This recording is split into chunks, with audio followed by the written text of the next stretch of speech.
दिन हम फ्रैक्शन के बारे में पढ़ रहे थे। तो फ्रैक्शन के बारे में हमने सब पढ़ा था कि मिक्स से इम्प्रॉपर में, इम्प्रॉपर से मिक्स तक हो चुका था और टाइप ऑफ फ्रैक्शन के बारे में पढ़ा था। आज हम उसके आगे पढ़ते हैं इक्विवेलेंस फ्रैक्शन। क्या पढ़ेंगे? Equivalence fraction. Equivalence fraction. Equivalence का मतलब होता है समतुल्य। समतुल्य कैसे होता है? मान लीजिए मैंने कहा कि 2/3 का इक्विवेलेंस फ्रैक्शन बनाना है। मैंने कहा क्वेश्चन में देंगे हम कि right first 2 equivalence fraction. Right first 2 equivalence fraction. तो कैसे लिखेंगे? कभी भी इक्विवेलेंस फ्रैक्शन लिखना होगा तो हम सबसे पहले 2 से ऊपर नीचे मल्टीप्लाई करेंगे। किससे मल्टीप्लाई करेंगे? 2 से। तो मुझे फर्स्ट 2 लिखना है, इसलिए मैं स्टार्टिंग करूंगा पहले 2 से। तो मेरा क्वेश्चन था ये, इसलिए मैं सोल्यूशन यहां से डाल रहा हूं। 2/3 मल्टीप्लाई 2 मल्टीप्लाई 2 इक्वल टू 2 2 जा 4 बाई 3 2 जा 6। तो मेरा फर्स्ट हुआ। And second 2/3 multiply 3/3 equal to 3 2 जा 6 बाई 3 3 जा 9। तो मेरा फर्स्ट 2 इक्विवेलेंट फ्रैक्शन कौन सा बना? 4/6 एंड 6/9। यही मेरा क्या कहलाता है? Equivalent fraction. ठीक। मान लीजिए क्वेश्चन में कहीं आ गया कि right first 3 equivalent fraction. Right first 3 रहेगा तो इसका मतलब ये हुआ फर्स्ट 3 इक्विवेलेंट फ्रैक्शन। तो इसका मतलब मान लीजिए क्वेश्चन ये रहा 3/5 इसका लिखना है। तो मैं स्टार्टिंग करूंगा 2 से और फिर 2 के बाद लिखूंगा तो पहला इक्विवेलेंट बनेगा। 3 से करूंगा तो दूसरा बनेगा और जब मैं 4 से करूंगा तो मेरा 3 इक्विवेलेंट फ्रैक्शन जाके बन जाएगा। तो हम पहले 2 से ऊपर नीचे मल्टीप्लाई करेंगे। तो 3 2 जा 6/15। फिर लिखेंगे 3/5 मल्टीप्लाई इस बार 2 से करेंगे तो हम 2 लिखेंगे यहाँ पर और ये हो जाएगा 5 2 जा 10। ठीक।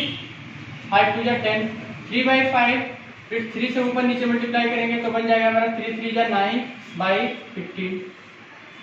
फिर मेरा हो जाएगा 3/5 और इस बार किससे मल्टीप्लाई करेंगे? 4 से ऊपर नीचे तो 4 3 जा 12/20 12/20। ये मेरा first second third 3 equivalent fraction मेरा जाके बन गया। ठीक। अब आते हैं दूसरे टॉपिक पे। अब मान लीजिए इक्विवेलेंट फ्रैक्शन का ही टॉपिक है। मान लीजिए पूछा गया कि right third equivalent fraction. Right question में पूछा जाएगा राइट थर्ड इक्विवेलेंस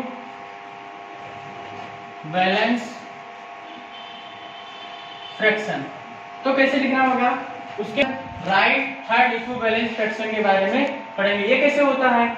मान लीजिए कि मैंने क्वेश्चन दिया 4/3 तो इसका थर्ड इक्विवेलेंस लिखना है। यहाँ पर एक चीज नहीं दिया गया फर्स्ट से। अगर फर्स्ट से कहता तो मैं 2 से स्टार्ट करता, लेकिन यहाँ पर सिर्फ थर्ड से लिखना है। तब कैसे करेंगे?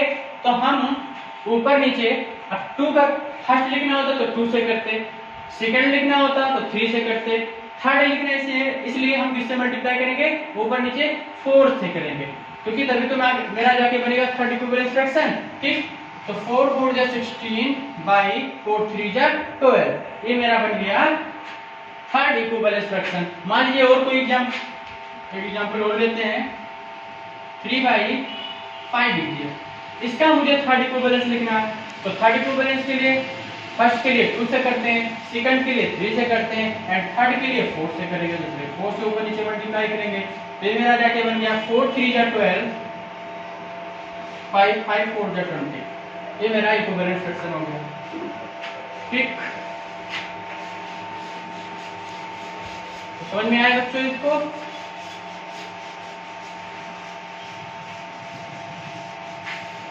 कभी कभी क्वेश्चन दे देता है कि बताइए कि ये इक्विवेलेंट फ्रैक्शन है या नहीं है, तब कैसे करते हैं? उसके लिए मान लीजिए यहाँ पर 3/4 लिख दिया गया है और यहाँ पर 6/8 लिख दिया गया है। ठीक, तो इसमें मुझे चेक करना है कि इक्विवेलेंट फ्रैक्शन है कि नहीं है। तो इसके लिए हम इसको इससे डिवाइड करेंगे, इसको इससे डिवाइड कर देंगे, मतलब न्यूमरेटर को न्यूमरेटर के साथ, डिनोमिनेटर को डिनोमिनेटर के साथ। तो यहाँ पर हम 6 को अगर 3 से डिवाइड करेंगे और 8 को 4 से डिवाइड करेंगे तो देखते हैं कि यही आ रहा है। मान लीजिए कि ये मेरा इससे डिवाइड कर दिया, अब इसको डिवाइड करने पर मेरा अगर 1 आ जा रहा है तो हम कहेंगे ये इक्विवेलेंट फ्रैक्शन इसका लिखा हुआ है। तो मान लीजिए कि मैंने माना नहीं है, इसको डिवाइड कर रहे हैं तो यहाँ पर 3 2 जा 6 हो जाएगा और 4 2 जा 8, इसका कट गया, आंसर मेरा 1 आया। ये से 2 और 2 1 जा 2 2 1 जा कट गया, तो मेरा आंसर आया 1। तो इसलिए ये इसका इक्विवेलेंट फ्रैक्शन है। तो हम कह सकते हैं कि 3/4 एंड 6/8 मेरा क्या है? इक्विवेलेंट फ्रैक्शन है। ठीक, तो आगे ऐसे कितने भी टर्म रहे हम शुरू वाले टर्म को लास्ट वाले टर्म से डिवाइड करेंगे। अगर मेरा आंसर बना रहा है तो हम कहेंगे इक्विवेलेंट फ्रैक्शन है। ठीक, अब हम पढ़ते हैं कि इसमें असेंडिंग ऑर्डर भी पूछा जाता है, डिसेंडिंग ऑर्डर पूछा जाता है, छोटा और बड़ा बताना रहता है। इसके लिए कैसे करेंगे?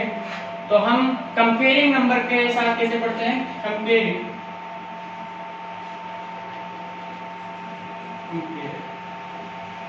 फ्रैक्शन, कंपेयर फ्रैक्शन, छोटा और बड़ा बताना, साइन का यूज करना, ये greater than, less than and equal का। ठीक, तो इसमें कैसे करेंगे? मान लीजिए 3/4 लिखा हुआ है यहाँ पर और एक लिखा है मेरा 5/4, 3/4 एंड 5/4 लिखा हुआ है। तो इसमें बताना कौन बड़ा है, तो हम देखते हैं डिनोमिनेटर मेरा सेम हो और न्यूमरेटर मेरा अलग अलग है, तो 3 बड़ा होगा कि 5 बड़ा होगा? 5 बड़ा होगा, इसलिए ये इस साइड का लगेगा, मतलब 5 ग्रेटर देन 3/4। ग्रेटर देन की पहचान करने के लिए जो बड़ा होता है उसकी तरफ का मुंह खुला रहेगा और जो छोटा रहेगा उसकी तरफ का मुंह बंधा रहता है, तो इससे पता चल जाता है कि ये ग्रेटर होगा और ये लेस होगा। ठीक, अब आगे बढ़ते हैं। मान लीजिए ऐसे कह दिया है,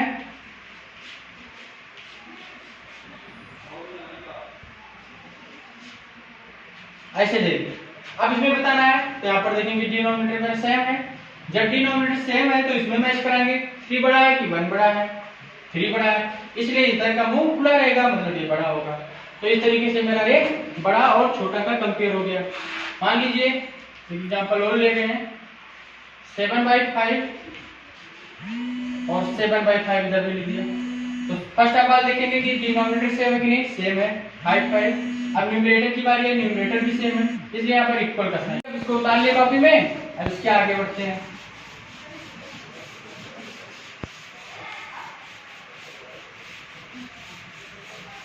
ऐसे मान लीजिए असेंडिंग या डिसेंडिंग आ गया तो भी ऐसे कर सकते हैं, छोटा बड़ा। ठीक, अब इक्विवेलेंट फ्रैक्शन में मान लीजिए कंपेयर करना है नंबर का, लेकिन डिनोमिनेटर सेम ना रहे, तब कैसे करना होगा?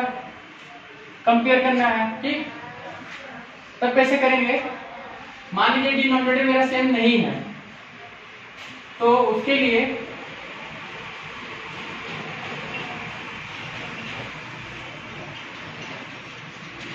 ऐसे लिख दिया जाए। अब यहाँ पर डिनोमिनेटर मेरा सेम नहीं तो कैसे छोटा बड़ा बताएं? तो फर्स्ट ऑफ ऑल इसका डिनोमिनेटर हम सेम करेंगे। तो डिनोमिनेटर सेम करने के लिए हमें एलसीएम आना चाहिए, तो मैं एलसीएम ले लेता हूँ 5 का और 3 का। तो 5 और 3 का जब एलसीएम लेंगे, एलसीएम 5 और 3 का, तो मेरा आएगा 15 आएगा। तो मैं ऊपर नीचे 15 से मल्टीप्लाई कर दे रहा हूँ। 3/5 मल्टीप्लाई 15/15, फिर यहाँ पर लिखेंगे 2/3 15/15। अब इसको सॉल्व करेंगे। इस वाले 15 में मुझे कुछ नहीं करना है, इसको सिंपल किया और इसको सिंपल कर दिया। मेरा आया 3 3 जा 9/15 एंड 2 5 जा 10/15।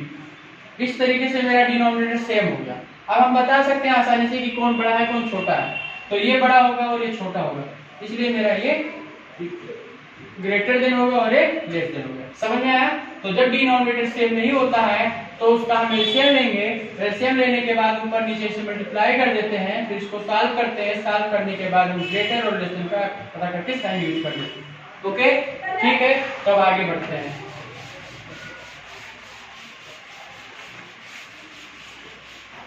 ऐसे ही असेंडिंग और डिसेंडिंग ऑर्डर का यूज कर सकते हैं। असेंडिंग ऑर्डर के लिए एक एग्जांपल करा देते हैं। Ascending order, ascending order, ascending order में क्या करते हैं? मान लीजिए मेरा ये लिखा हुआ है 3/4 3/4 5/4 7/4 8/4। अब यहाँ पर देखा कि सबका डिनोमिनेटर मेरा सेम है, ठीक। यहाँ मैं कर देता हूँ 13/3, तो 13/4 कर देता हूँ। तो मैंने यहाँ पर देखा कि सभी का डिनोमिनेटर सेम है, तो हम असेंडिंग ऑर्डर आसानी से लिख सकते हैं। असेंडिंग ऑर्डर का मतलब हुआ छोटे से बड़ा, मतलब स्मॉल टू बिग। तो सबसे छोटा इसमें ढूंढेंगे कौन सा है? 5 है, इसलिए मेरा लिखा जाएगा 5/4।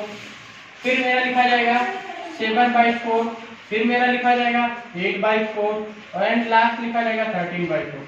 ये जो ऑर्डर लिखा हुआ है ये मेरा कौन सा ऑर्डर है? Ascending order. ठीक बच्चों, समझ में आया?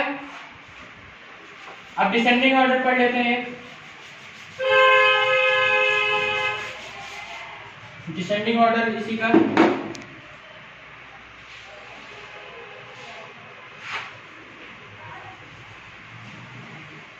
डिसेंडिंग ऑर्डर इसी का देखते हैं।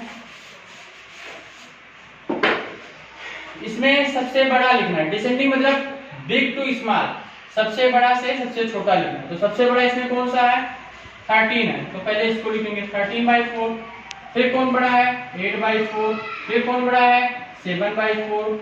फिर 5/4। ये मेरा आंसर होगा। ये कौन सा ऑर्डर लिखा हुआ है? Descending order. ठीक, अब इसके आगे बढ़ते हैं कि जब डिनोमिनेटर नहीं सेम होगा तब हम कैसे करेंगे। तो उसके लिए हम देखते हैं कि मान लीजिए मुझे असेंडिंग ऑर्डर लिखना है, असेंडिंग ऑर्डर लिखना है मुझे, तो हमें फर्स्ट ऑफ ऑल चेक करना होगा कि डिनोमिनेटर सेम है कि नहीं सेम है। सेम होगा तो आसान रहता है, नहीं होता है तो उसके लिए डिफिकल्टी होगा। तो मान लीजिए मेरा लिखा है 3/5, यहाँ पर लिखा है 2/3, यहाँ पर लिखा हुआ है 7/15, ऐसे लिखा हुआ 7/15 लिखा हुआ है। ठीक, तो इसका डिनोमिनेटर यहाँ पर सेम नहीं है, तो हम सबसे पहले इसका डिनोमिनेटर सेम करेंगे, फिर उसके बाद असेंडिंग ऑर्डर लिखेंगे, तो मेरा आसानी रहेगा। तो हम इसका तीनों का एलसीएम लेते हैं। तो यहाँ एलसीएम निकाल के दिखा रहे हैं, यहाँ लिखेंगे एलसीएम ऑफ 5, 3 एंड 15। तो तीनों का एलसीएम क्या हो जाएगा बताइए? क्या हो जाएगा? हाँ, 15। क्या आएगा? 15 आएगा इसका एलसीएम ऑफ 5, 3 एंड 15 का एलसीएम क्या आएगा? 15 आएगा। तो हम यहाँ पर क्वेश्चन से 3/5 उतारेंगे और ऊपर नीचे जो मेरा एलसीएम आया उसको मल्टीप्लाई कर देंगे। फिर 2/3 उतारा, फिर जो मेरा एलसीएम आया था उसको ऊपर नीचे मल्टीप्लाई कर दिया। फिर 7/15 आया, फिर जो ऊपर नीचे लिखा था उसको मल्टीप्लाई कर दिया। ठीक, अब यहाँ पर 5 1 जा 5, 5 3 जा 15, इसको सॉल्व करेंगे। 3 1 जा 3, 3 5 जा 15, 15 और 15। इस वाले 15 में मुझे कुछ नहीं करना था। ठीक, अब मेरा जो आया उसको मैं मल्टीप्लाई कर लूंगा। तो 3 3 जा 9, नीचे क्या लिखा हुआ है 15 लिखा हुआ है, कॉमा 5 2 जा 10, 5 15 1 जा 15, और फिर मेरा क्या लिखा हुआ है 7/15, ठीक 7 1 जा 7 और 15।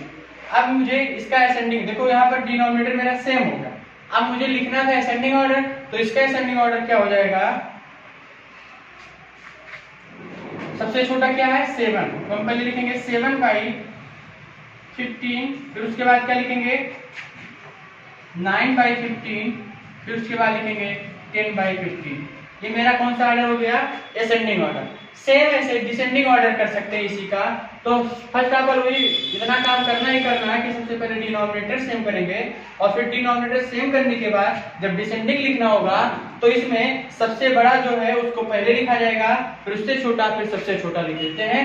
तो इस तरीके से मेरा असेंडिंग और डिसेंडिंग लिख जाएगा, ठीक। तो इसको लिख लिया बच्चों, तो ऐसे इसको आपको निकाल लेना, ठीक बच्चों। तो इस तरीके से असेंडिंग इसी का सेम डिसेंडिंग ऐसे लिखा जा सकता है, ठीक। तो आज के लिए इतना ही रहेगा, फिर आगे नेक्स्ट डे, ओके।